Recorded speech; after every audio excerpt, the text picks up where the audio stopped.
Hello guys! So ito na naman tayo ngayon sa ating Kamarcos mini vlog!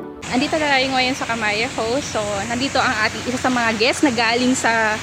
Taga saan kayo, ma'am? Actually, we're on vacation. We're from South Korea. South Korea! Okay. Gusto ma'am yung pong biyahe natin papunta dito sa Kamarcos na via ferry? Yeah, we prefer ferry because kahit namin is just 2 hours and ayaw namin ng hassle na biyahe. So, better na mag-ferry. Kamusta naman po yung experience natin, ma'am, sa ferry? All good. Organized naman sila. Prepared naman everything. And so, sleeping time, actually natulog yung mga bata. Kasi sabi ko, you have to sleep para may energy kayo para dito sa swimming time natin. Na-enjoy niyo po, ma'am, yung view sa aming deck?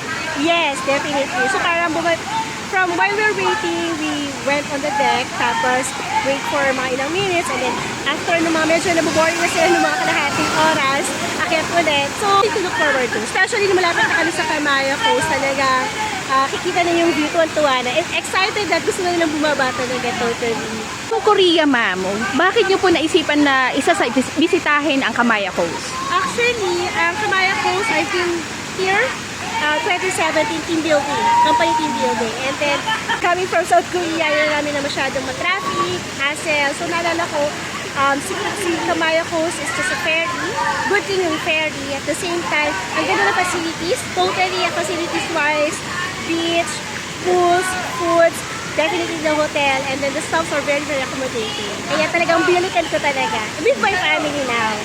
Rate naman, ma'am, regarding Kamarcos, ano pong marirate nyo since na nakapag-travel na rin po kayo sa iba, nakapagpunta na rin kayo sa ibang resort, anong pong rate ninyo 1 out of 10?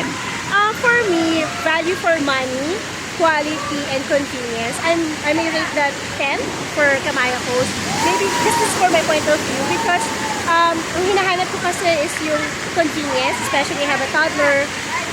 Marami kaming ages, may toddler ako, meron akong teens, meron na kaming toddlers or yung mga oldies, and then us, like kami millennial style. So, may say, competitive yung rates among them all, and then given the facilities, super worth it naman din.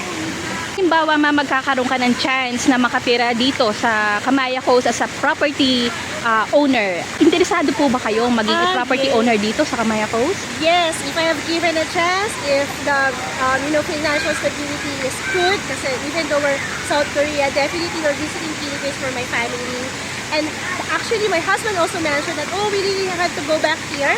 Kasama naman namin yung Korean family because really tahimik, all good, safe place, and then talagang so relaxing. So, if given a chance na makapag-invest, definitely I will recommend this one. Yan. So, hopefully, ma'am, ma-enjoy niyo po ang araw na to, and thank you. Welcome! Follow and subscribe for more Kamarcos updates. Thank